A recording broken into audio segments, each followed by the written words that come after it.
Hello दोस्तों।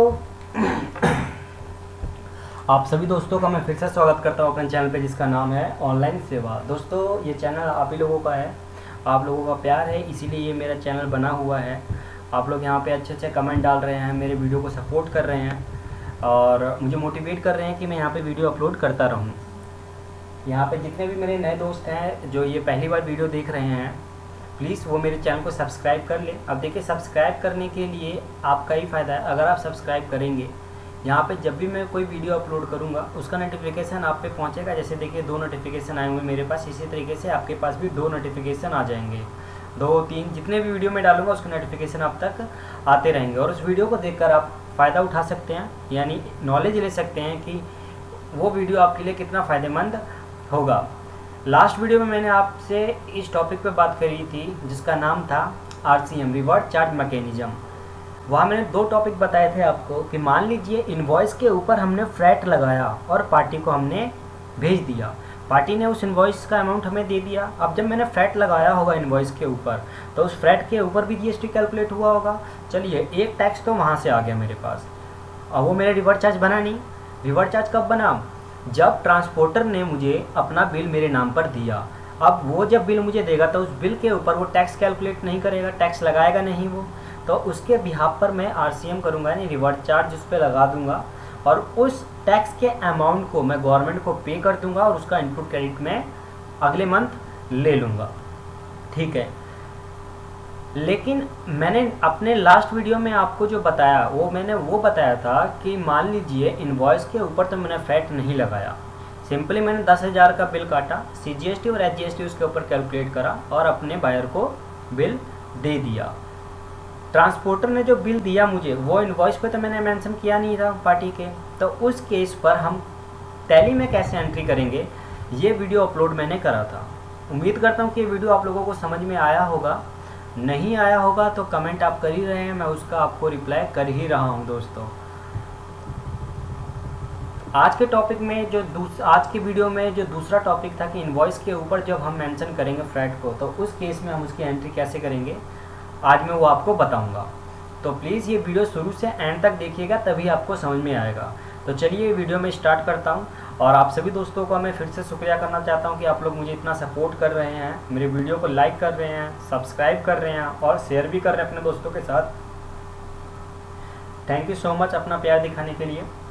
चलिए, मैं आज की वीडियो में आपको जो सेकंड टॉपिक है वो बता देता हूँ। तो टैली में गए हम। टैली में जाने के बाद आपको अकाउंटिंग वाउचर पे जाना है। मैं सिंपल पहले एक बिल काटूंगा सेल की। ठीक है दोस्तों, देखिए परचेज़ का अलग मुद्दा है। परचेस होता है हमारा अनरजिस्टर्ड डीलर से अगर कोई हम माल खरीदते हैं तो उसकी एंट्री कैसे करेंगे, और उसके ऊपर मैं ऑलरेडी 2-3 टॉप वीडियो बना चुका हूँ। आप मेरे चैनल पे आके आराम से देख सकते हैं। यहाँ पे आपको सारी वीडियो मिल जाएंगी कि मैं आपको दिखाई देता हूँ। ये देखिए, how to enter GST advance payment receipt by customer, GST to tax liability under reward charge on advance. Unregistered dealer से भी मैंने इसके अंदर दिखा रखे हैं सारे सेल और परचेज, तो आप यहाँ से वो देखकर वीडियो समझ सकते हैं। लेकिन आज का जो टॉपिक है वो ये टॉपिक है कि इनवॉइस के ऊपर अगर हमारा फ्रैट लगता है, जो GT ये कंसेप्ट है आप लोगों को पता ही होगा, तो उसकी हम एंट्री कैसे करेंगे टैली में। तो चलिए मैं स्टार्ट करता हूँ। सबसे पहले मैं क्या करूँगा, सेल कर देता हूँ। यहाँ इनवॉइस नंबर मेंशन करा, पार्टी ले लिए मिस्टर प्रकाश। मैं एक बार चेक करवा देता हूँ कि हमारे लिए डेटर ही है। ठीक है दोस्तों, उसके बाद कुछ नहीं करना, इसका GST नंबर वगैरह में डिटेल फाइंड वो मेंशन करा हुआ है, आप भी ऐसे कर दीजिएगा अपने पार्टी का। उसके बाद इसे सेव कर दीजिएगा। मान लीजिए मैं इसे कंप्यूटर सेल करता हूँ। अब देखिए, कंप्यूटर बनाते समय मैंने यहाँ पे एप्लीकेबल करके यस इसका डिस्क्रिप्शन डाला हुआ है, सेशन कोड डाला हुआ है। उसके बाद यहाँ पे आप देख सकते हैं रिवर्ड चार्ज एप्लीकेबल नो किया हुआ है। क्यों किया हुआ है अभी बताता हूँ मैं। यहाँ पे उसका टैक्स मेंशन कर दिया और ये हमारे लिए क्या है, गुड्स। उसके बाद मैंने इसे सेव कर दिया। अब मैंने इसके ऊपर रिवर्ड चार्ज एप्लीकेबल नो क्यों किया हुआ है, जबकि आज का जो ये वीडियो बन रहा है वो उसी के ऊपर बन रहा है। दोस्तों देखिए, जिस पार्टी को मैं ये माल दे रहा हूँ वो क्या है, बायर है। RCM 2 केस में एप्लीकेबल होते हैं। पहले केस में अनरजिस्टर्ड डीलर से जब मैं माल परचेज करूं, लेकिन ये वो टॉपिक नहीं है, तो इस टॉपिक को तो हटा दीजिए। इस टॉपिक पे मैंने वीडियो बनाकर अपने चैनल पे डाला हुआ है। दूसरा टॉपिक, जब ट्रांसपोर्ट का केस आता है जो GTA है हमारा, जब उसका केस आता है तो उस केस में उस ऑप्शन को यस करा जाता है। तो मैं तो इसको क्या कर रहा हूँ, सेल कर रहा हूँ। और चाहे अनरजिस्टर्ड डीलर हो, रजिस्टर्ड डीलर हो, कंपोजिशन डीलर हो, कोई भी हो, हमें उससे कोई लेना देना नहीं है। हम इसके ऊपर RCM यस नहीं करेंगे। चलिए 10 पीस मैंने डाला। इसके बाद यहाँ पे अमाउंट डाल दिया 15,000 रुपये एक पीस का। ठीक है दोस्तों, अब सेल बनाते समय मैंने इसको सेल में दिखाया था, मैं चेक करवा देता हूँ आपको। उसके बाद कुछ नहीं करना, आपको सेव कर देना है। कहीं आप इसमें जाएं और यस करके ये डिटेल फिल कर दें, मत करिएगा। ऐसे करेंगे तो प्रॉब्लम क्रिएट हो जाएगी, टैली कंफ्यूज हो जाएगा। उसके बाद देखिए ये ऑटोमेटिक सेल टैक्सेबल ले रहा है, तो आप इसे एंटर करके नीचे आइए या फिर यहाँ पे सेल ले लीजिए, सेल टैक्सेबल। इसके बाद रिवर्ड चार्ज नो ही रहेगा, मैंने आपको बता दिया अभी क्यों नो रहेगा। उसके बाद आपको एंटर करके नीचे आना और यहाँ पे आपको फ्रैट लेना है। फ्रैट मैंने कैसे बनाया है चेक करा देता हूँ। फ्रैट लिया, इनडायरेक्ट एक्सपेंस है। इसके बाद GST एप्लीकेबल नॉट एप्लीकेबल होगा। अगर मैं इसे एप्लीकेबल कर देता हूँ तो ये फिर मुझसे इससे डिटेल पूछेगा, इसलिए मैंने इसे नॉट एप्लीकेबल किया हुआ है। और नॉट एप्लीकेबल इसलिए करते हैं ताकि हम मुझसे पूछे कि क्या ये GST में इंक्लूड हो, मतलब क्या ये GST में इंक्लूड होगा या नहीं होगा। तो मैंने इसे कर दिया यस, ये GST में एप्लीकेबल है। और ये दोनों ही ले लेता हूँ, चाहे गुड्स हो या सर्विस हो, क्योंकि मैं गुड्स पे भी लगाऊंगा या अपने सर्विस पे भी लगाऊंगा। तो मैंने बोथ ले लिया। उसके बाद आप इसे सेव कर लीजिएगा। अब या तो यहाँ पे परसेंटेज डाल दीजिएगा कि 2% इस पूरे कॉस्ट के ऊपर लग रहा है, या फिर आप सीधे सीधे यहाँ पे वैल्यू डाल दीजिएगा कि नहीं 5,000 रुपये इसके अंदर मेरे फैट इंक्लूड है। अब यहाँ पे आप GST कैलकुलेट करिए।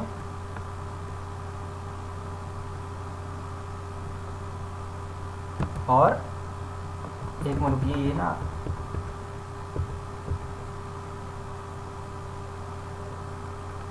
2,000 ले लेता हूँ, नहीं तो फिर कैलकुलेशन में दिक्कत आ जाएगी, समझाने में भी और उसमें भी। कर हो तो जाएगा दोस्तों, ऐसी बात नहीं है, लेकिन बस मैं चाहता हूँ कि थोड़ा इजी ले, राउंड अप वाली वैल्यू ले हम सीधे सीधे। उसके बाद फ्रैट GST हमने कैलकुलेट कर लिया और SGST कैलकुलेट कर लिया। अब देखिए Ctrl+N प्रेस करके मैं 2 लाख के ऊपर मल्टीप्लाई करता हूँ, कितना लगाया था वहाँ पे मैंने दोस्तों 12%। तो कितना आया हमारे पास 24,000। लेकिन यहाँ कितना आ रहा है 24,600। क्यों? क्योंकि इस 5,000 के ऊपर भी 600 रुपये इसने कैलकुलेट कर लिया फ्रैट के ऊपर। ठीक है दोस्तों, अब इसके बाद क्या करना है, आपको सिंपल इसे सेव कर देना है।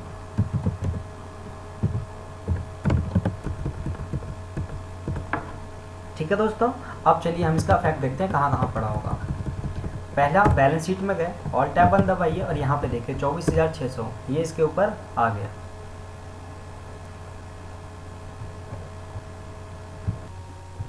ठीक है दोस्तों, तो देखिए इसके अंदर 300 और 300 जो है वो हमारे फ्लैट के इंक्लूड है, और जो 1212 जो 12,000 है 24,000 वो हमारे कॉस्ट की वैल्यू की हैं।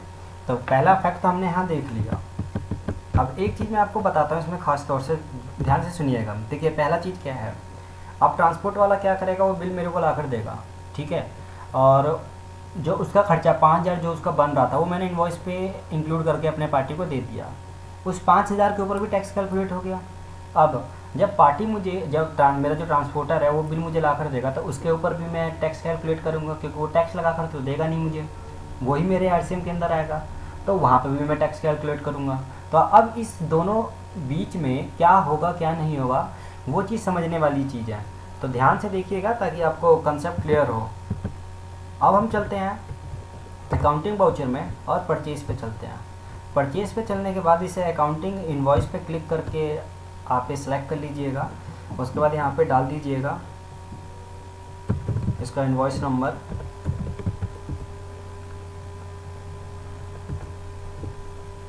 ट्रांसपोर्टर मैंने बना रखा है। अब इसको मैं यस करता हूँ। संडे क्रेडिटर है क्योंकि ये हमसे क्या करेगा, अमाउंट लेगा। Maintain billing bye bill option को मैंने यस कर दिया और GST नंबर मैंने यस करा और यहाँ पे अनरजिस्टर कर दिया। आप चाहे तो रेगुलर भी ले सकते हैं, जो आपकी मर्जी हो आप वो सेलेक्ट कर लीजिएगा। दोनों केस में ही ये RCM के अंदर आएगा, तो मैंने अनरजिस्टर ले लिया है। उसके बाद इसे सेव कर दीजिएगा। इसके बाद यहाँ पे फ्रैट जो मैंने वहाँ ये फ्रैट सर्विस है जो मैंने बनाया था, अब मैं आपको दिखाता हूँ। इसे एंटर करते हैं। फ्रैट सर्विस इनडायरेक्ट एक्सपेंस है हमारे लिए। उसके बाद ये एप्लीकेबल होगा, इस ऑप्शन को हम कर देंगे यस। इसका हम डिस्क्रिप्शन एसएसएन कोड मेंशन कर देंगे। एसएसएन कोड वगैरह मैं हर बार 1 2 3 4 5 से लेकर 8 तक लेता हूँ, ये मैं सिर्फ एग्जांपल के तौर पे लेता हूँ। उसके बाद ये परचेज टैक्सेबल है हमारे लिए। अब यहाँ पे हम करेंगे इज रिवर्ड चार्ज एप्लीकेबल। अगर ये ऑप्शन यहाँ पे नहीं आता तो आप कॉन्फ़िगर पे जाइएगा और यहाँ पे जाने के बाद आपको ये ऑप्शन मिल जाएगा, इस ऑप्शन को यस कर लीजिएगा। उसके बाद यहाँ पे उसका मेंशन कर दीजिए 5% लगता है, 2.5% ऑटोमेटिक CGST में चला जाएगा, ये सर्विस के ऊपर है। इसके बाद आप इसे सेव कर दीजिएगा। 5,000 रुपये वहाँ पे कैलकुलेट हमने इन्वॉइस पे लगाया था, इसको भी हमें 5,000 रुपये ही देना है। आप चाहते तो वहाँ 6,000 लगा लीजिए, 7,000 लगा लीजिए, आपकी मर्जी है। लेकिन मैं ये कितने का बिल ला कर देगा, ये मेन मुद्दा है। तो इसने 5,000 ला कर बिल दिया मेरे को। उसके बाद ये हमारा परचेज टैक्सेबल है। आप सोच रहे होंगे परचेज कहाँ कर रहा हूँ मैं, कोई चीज़ तो ले नहीं रहा। दोस्तों आप ले रहे हो, सर्विस ले रहे हो, इससे सर्विस परचेज कर रहे हो एक तरीके से। और ये क्या है हमारे लिए, टैक्सेबल है, तो हम इसे परचेज टैक्सेबल लेंगे। ये विद इन स्टेट है, अगर किसी और स्टेट का होता तो हम इंटर स्टेट परचेज टैक्सेबल ले लेते। इसके बाद इस ऑप्शन को हम कर देंगे यस। उसके बाद आपको CGST या GST लगाने की ज़रूरत नहीं है आप, लेकिन टैक्स एनालिसिस में जाएंगे तो इसने इसके ऊपर ऑलरेडी कैलकुलेट कर लिया होगा। मैं चेक करवा देता हूँ। ये देखिए 125 125 कितने हो गए हमारे, 250 हो गई है। ठीक है दोस्तों। उसके बाद आप इसे सेव कर लीजिएगा, सिंपल। ठीक है, ये तो बिल आ गई उसके हमारे पास 2 केस। अब तीसरा स्टेप लेके चलते हैं। तीसरे स्टेप में हम इसको क्या करेंगे, पे कर देंगे। चलिए मैं पेमेंट पे जाता हूँ, यहाँ कैश सेलेक्ट करता हूँ और पार्टी सेलेक्ट कर लेते हैं। कितना है, 5,000 अगेंस्ट रेफरेंस। इसके बाद इसे हम सेव कर देते हैं। बैलेंस शीट में देखिए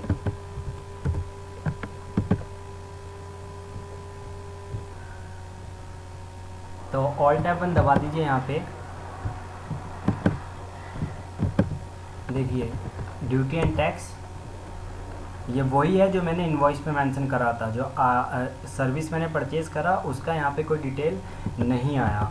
इसके बाद अगर हम डिस्प्ले स्टैट्यूटरी रिपोर्ट में जाते हैं, GST और GSTR1 में जाते हैं, तो यहाँ पे भी वही वैल्यू आएगी जो हमने इनवॉइस के ऊपर क्रिएट करा था। मैं चेक करवा देता हूँ। ये देखिए ट्रांसपोर्ट वाला नहीं आया क्योंकि वो RCM का केस है। ठीक है, अब उसकी एडजस्टमेंट मुझे करनी है। कितनी बन रही थी वहाँ पे, 500 रुपये। 5% था, 5,000 का 500 रुपये बनना था। वो 500 रुपये मुझे क्या करना है, गवर्नमेंट को पे करना है। और पे कब करूँगा, जब मेरी लायबिलिटी इंक्रीज़ हो जाएगी।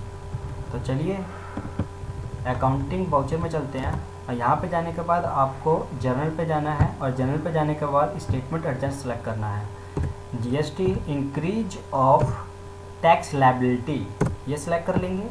इसके बाद यहाँ पे देखिए परचेस अंडर रिवॉर्ड चार्ज, इस ऑप्शन को यस कर लेंगे। अब यहाँ पे मैंने एक बनाया हुआ है रिवॉर्ड चार्ज, इस ऑप्शन को हम कर लेंगे यस और यहाँ पे डाल देंगे 500 रुपये। ये आपका करंट एसेट का पार्ट है, ये देखिए मैंने बनाया हुआ है। उसके बाद आप इसे सिंपल सेव कर दीजिए और कुछ नहीं करना आपको।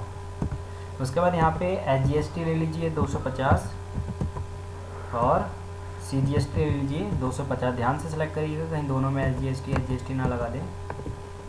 इसके बाद अब चलते हैं हम बैलेंस शीट में, ऑल टैब 1। ये देखिए आप यहाँ देख सकते हैं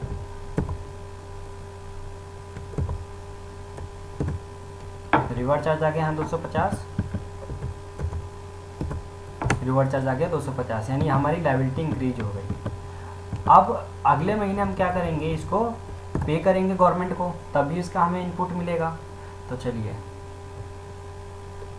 डेट चेंज कर देते हैं, मान लीजिए 10 तारीख 8वां महीना 17 यानी अगस्त में, सितंबर का मैंने अगस्त में पे कर दिया। तो हम पेमेंट में जाते हैं, यहाँ ले लेते हैं स्टेटमेंट पेमेंट। GST 1 जुलाई से लेकर 31 जुलाई 2017 तक का था। रिसिपिएंट लायबिलिटी, मैं रिसिपिएंट लायबिलिटी हूँ। ठीक है दोस्तों, देखिए एडवांस का मतलब होता है कि किसी पार्टी ने मुझे एडवांस में दिया है या मैंने एडवांस दिया है, रेगुलर का मतलब होता है रेगुलर बेस पे जो हमारे हर 10-15 तारीख को जो रिटर्न जानी है उसका मतलब होता है रेगुलर। रिसिपेंट का मतलब होता है रिवर्ट चार्ज के केस में हम इसे रिसिपेंट लायबिलिटी लेते हैं। रिसिपेंट मतलब मैंने रिसीव करा था वो सर्विस, इसलिए ये रिसिपेंट लायबिलिटी आएगा। यहाँ पे आप कैश ले लीजिए, बैंक ले लीजिए, जो भी आपको लेना वो सिलेक्ट कर लीजिएगा। अब यहाँ पे हम पे कर देंगे CGST 250, SGST 250। ठीक है दोस्तों, ये कम हो गया, लेकिन मैं क्या उसे 250 रुपये ही पे करूँगा? जाहिर सी बात है। देखिए 250 रुपये ही पे करूँगा। इनवॉइस के ऊपर जो मेरा 600 कैलकुलेट हुआ था वो मेरा कॉस्ट के अंदर इंक्लूड होकर निकला था, तो उसका तो मैं क्या करूँगा, वो गवर्नमेंट को मैं पे कर दूँगा, साफ बात है। लेकिन गवर्नमेंट को कितना पे करूँगा? 600 वहाँ से आए और ये 500 में गवर्नमेंट को पे करना है मुझे, यानी टोटल जो उसकी एडजस्टमेंट हुई वो एडजस्टमेंट मैंने कैसे कर दिया? CGST मैंने एडजस्ट मतलब जनरल में एंट्री पास करी थी कितने से? 600 रुपये, वो 500 रुपये से। तो यहाँ मेरी लायबिलिटी बढ़ गई और वो 600 रुपये मुझे गवर्नमेंट को क्या करना है? पे करना है। यानी जब मैं रिटर्न अपलोड करूँगा तो मैं उसमें दिखाऊंगा कि मेरा फ्लैट इतना है, कॉस्ट इतना है, उसका अमाउंट ऑलरेडी गवर्नमेंट को चला जाएगा। बात होती है इसकी जिसकी हम एंट्री कर रहे हैं RCM की। तो यहाँ पे 250 रुपये में देखिए दोस्तों, मैं आगे नहीं बढ़ रहा, अभी मैं आपको पहले क्लियर कर दूं। मुझे पता है आप लोगों को समझ में नहीं आया होगा जो मैंने बोला होगा। दो बात आपको ध्यान रखनी है। पहली बात आपको ये ध्यान रखनी है कि जब मैंने इनवॉइस के ऊपर फ्लैट लगाया था तो वो फ्लैट कॉस्ट के वैल्यू में जुड़कर CGST कैलकुलेट हुआ था, यानी वो मेरा आउटपुट टैक्स निकल के आया था। वो गवर्नमेंट को मैं क्या करूँगा? पे करूँगा, रिटर्न में दिखाऊँगा, वहाँ काम ख़त्म। दूसरी बात, ट्रांसपोर्टर ने मेरे को बिल दिया, जब ट्रांसपोर्टर ने मेरे को बिल दिया तो उसकी एंट्री में क्या करूँगा? एडजस्टमेंट करूँगा, यानी उस केस में मैं रिवर्स चार्ज के अंदर आ जाऊँगा। तो एक एंट्री मैंने आपको करके दिखा दी जिससे हमारे बैलेंस शीट में इफेक्ट पड़ा। अब मैं इसकी पेमेंट कर रहा हूँ नेक्स्ट मंथ गवर्नमेंट को, ताकि इसका मैं इनपुट ले सकूँ। सॉरी दोस्तों, एक्चुअली मेरी तबीयत ख़राब है, इसलिए मैंने कई दिनों से वीडियो भी नहीं बनाई थी, लेकिन आप लोगों का कुछ ज़्यादा ही डिमांड आ रहा था इसलिए मुझे बनाना पड़ा। चलिए कोई नहीं, इसके बाद आप इसे सेव कर दीजिए। यहाँ पे इस ऑप्शन को यस कर दीजिएगा और यहाँ पे डाल दीजिएगा कि आपने काउंटर पे जाके अमाउंट दिया है। ध्यान रखिएगा 10,000 से ज़्यादा कैश नहीं दे सकते आप लोग। चेक के थ्रू दिया है, क्रेडिट डेबिट कार्ड के थ्रू दिया है, डिमांड ड्राफ्ट के थ्रू दिया है, ऑनलाइन नेट बैंकिंग किया है, NFT किया है, जो भी किया है आप लोग सेलेक्ट कर लीजिएगा। यहाँ पे सारी डिटेल डाल दीजिएगा, डिटेल आई जाती है पेमेंट के टाइम पे। उसके बाद आप इसे सेव कर देंगे। अब चलते हैं हम अपने बैलेंस शीट में, ऑल टैप 1 डिटेल, यहाँ चेक करते हैं कि क्या वो वैल्यू दिखा रहा है। हट गया दोस्तों, देखिए पेमेंट तो आ रहा है, साफ बात है, पेमेंट 200 रुपये, SGST पेमेंट 250 रुपये डेबिट हो रहा है। ठीक है दोस्तों, अब इसका मुझे क्या मिल जाएगा? इनपुट। जाहिर सी बात है, अब जब इनपुट मिलेगा तो मेरी इनपुट इंक्रीज होगी, और जब इनपुट इंक्रीज होगी, क्योंकि देखिए बैलेंस शीट में जो मैंने ये अमाउंट दिखाया हुआ है ऑल टैप 1, यहाँ पे देखिए ये 500 तो मेरा अभी खड़ा है ना, तो इनपुट जब मुझे मिलेगा तो ये मेरी जो ये रिवर्स चार्ज है ये मेरा कैंसिल हो जाएगा। तो आपको अकाउंटिंग वाउचर पे ही जाना है, और 10 अगस्त में जब आपने पे करा तो आपकी इनपुट खड़ी हो गई। तो यहाँ पे जाइए स्टेटमेंट पे, GST लीजिए। 1 जुलाई से 31 जुलाई तक आपको क्या करना है? स्टैच्यूटरी पेमेंट है ये आपकी, ठीक है। एक मिनट रुकिए, पेमेंट में नहीं जाना, पेमेंट में क्यों कर रहा हूँ मैं? जर्नल पे जाने के बाद एक बार स्कैप कर देते हैं, accounting voucher, statement adjustment, GST। अब यहाँ पे देखिए लिखा हुआ है increase of input tax credit, इस ऑप्शन को आप यस कर लेंगे। उसके बाद purchase under reverse charge, tax pay on advance under reverse charge, ये एडवांस है, ध्यान रखिएगा, आपने एडवांस में पे नहीं करा। ये वो चीज़ है जब सामने वाला पार्टी हमें एडवांस दे देता है, तो उस केस में इसके ऊपर भी मैंने वीडियो बनाया हुआ, आप देख सकते हैं, लेकिन फिर भी बता देता हूँ। ये वो केस है कि जब सामने वाला पार्टी मुझे एडवांस देता है, और एडवांस देता है तो मेरी लायबल हो जाती है, मैं वो टैक्स गवर्नमेंट को पे करता हूँ। तो ये उस टाइम पे सेलेक्ट करा जाता है। कहीं आप कंफ्यूज हो जाओ नाम देख कर कि यहाँ पे तो लिखा हुआ है टैक्स पे एडवांस अंडर रिवर्स चार्ज, तो ये मत लीजिएगा, इसके ऊपर मैं ऑलरेडी वीडियो बना चुका हूँ, आपको चेक कर लीजिएगा। परचेस अंडर रिवर्स चार्ज हमने सेलेक्ट करा। इसके बाद यहाँ पे हमारा CGST आएगा, एक तो 250 से डेबिट होगा हमारा SGST, 250 से, और क्रेडिट होगा रिवर्स चार्ज 250। तो देखिए ये नील हो गया। इसके बाद आप इसे सेव कर दीजिए, ख़त्म। अब चलते हैं हम अपने बैलेंस शीट पे, ऑल टैब बंद दबाते हैं। यहाँ देखिए रिवर्स चार्ज ख़त्म, और यहाँ पे आके देखिए ड्यूटी एंड टैक्स के अंदर ये देखिए डेबिट आ गया हमारा 500, और ये आ गया हमारा 500। अब कन्फ्यूजन होते होगा कि 500 क्या, इसमें 250 हमारी पेमेंट है, ठीक है, और 250 ही रिवर्स चार्ज थी हमारी जनरल। अब इसका हम क्या कर लेंगे, इनपुट ले लेंगे 250 का, और वहाँ से इस पे हम 250 का इनपुट ले लेंगे। कुछ नहीं था। अब मैं आपको स्टैच्यूटरी रिपोर्ट भी दिखा देता हूँ, डिस्प्ले और स्टैच्यूटरी रिपोर्ट, जीएसटी और जीएसटी परचेज किया था इसलिए GSTR2। देखिए यहाँ पे उसका कोई भी अफेक्ट नहीं आया। ध्यान दीजिए दोस्तों, यहाँ पे 1 अगस्त है। अब मैं डेट चेंज करता हूँ 1/7। अब देखिए ये रहा वो 5000 रुपये वाला, इसके ऊपर टैक्स बन रहा था मेरा 250 टोटल। अच्छा सॉरी दोस्तों, मैंने 500 के हिसाब से कर दिए। कोई बात नहीं, कन्फ्यूज होने वाली कोई बात नहीं है। कहीं आप लोग कहो कि यहाँ 250 है, मैंने एंट्री करी 500 से। आप 250 से एडजस्ट कर देना उसे, 125 करके बिल्कुल प्रोसेस वही होगा, बस अमाउंट 500 की जगह 250 हो जाएगा। मैंने ध्यान नहीं दिया था कि 250 कैलकुलेट हुआ है। उम्मीद करता हूँ दोस्तों कि आपको ये वीडियो समझ में आई होगी। यही था हमारा GTA का कंसेप्ट, RCM से related reverse charge mechanism. 2 case बनते थे इसके अंदर, दोनों केस पे मैं वीडियो बनाकर अपलोड कर चुका हूँ दोस्तों। फिर भी अगर आपके मन में डाउट आता है तो प्लीज़ मुझसे आप कमेंट में पूछ सकते हैं, मैं आपको उसका आंसर ज़रूर दूंगा दोस्तों।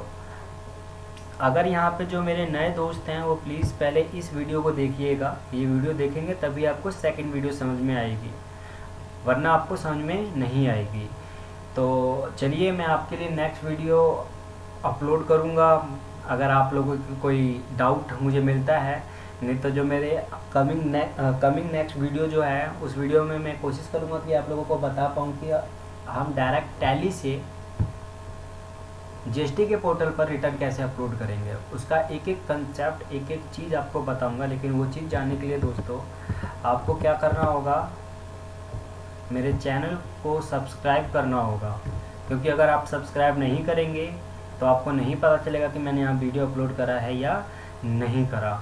तो चलिए इसी के साथ थैंक यू दोस्तों।